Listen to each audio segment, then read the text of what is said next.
নমস্কার কৃষ্ণপ্রেমী গুণী শ্রোতাজনেরা। ভগবদ্গীতায় বলা হয়েছে, যে সকল মানুষ নিজেদের অভৌতিক ঊর্ধ্বস্বরূপের সম্বন্ধে জিজ্ঞাসা করে না, কর্মফল অনুসারে তাদের জন্ম মৃত্যু পুনর্জন্মের চক্রে প্রবেশ করতে হয়। কখনো মানুষ রূপে, কখনো পশু রূপে, আবার কখনো উদ্ভিদ বা পতঙ্গ রূপে। জড় জগতে আমাদের অস্তিত্ব হল বর্তমান জন্ম ও বিগত জন্মের বহুবিধ কর্মফলের পরিণাম। মানব জন্মই হল একমাত্র পথ যার মাধ্যমে জাগতিক বদ্ধ আত্মা মুক্তি পেতে পারে। মানব জন্মকে উপযুক্তভাবে ব্যবহার করে যে কেউ জীবনের সমস্যা, জন্ম মৃত্যু, জরা ব্যাধি থেকে উদ্ধার পেতে পারে এবং পুনর্জন্মের চক্র থেকে বেরিয়ে আসতে পারে।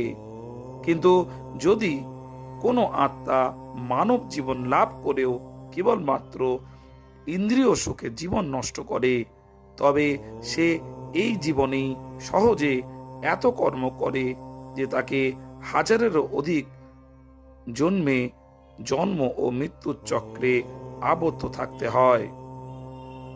এই সব জন্ম যে মানব জন্মই হবে তার কোনো নিশ্চয়তা নেই।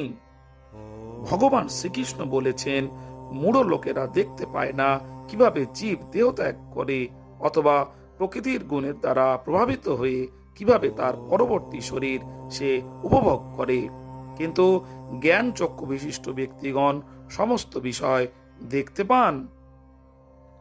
আত্মজ্ঞানে অধিষ্ঠিত যত্নশীল যোগীগণ এই তত্ত্ব দর্শন করতে পারেন, কিন্তু আত্মতত্ত্ব জ্ঞান রহিত অবিবেকহীন যত্নপরায়ণ হয়েও এই তত্ত্ব অবগত হয় না। আত্মা মানব জীবন প্রাপ্ত হয়ে খুবই ভাগ্যবান হয়। সেই আত্মার উচিত আত্মজ্ঞান লাভের চেষ্টা করা, পুনর্জন্মের নীতি উপলব্ধির চেষ্টা করা এবং বারংবার জন্ম মৃত্যুর চক্র থেকে মুক্তি পাওয়ার চেষ্টা করা। এগুলি না করা আমাদের পক্ষে কখনোই মঙ্গলকর নয়।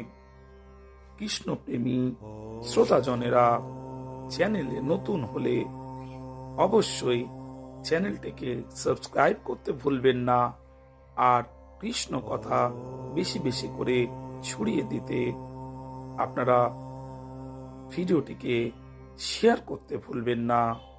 ভালো থাকবেন। নমস্কার।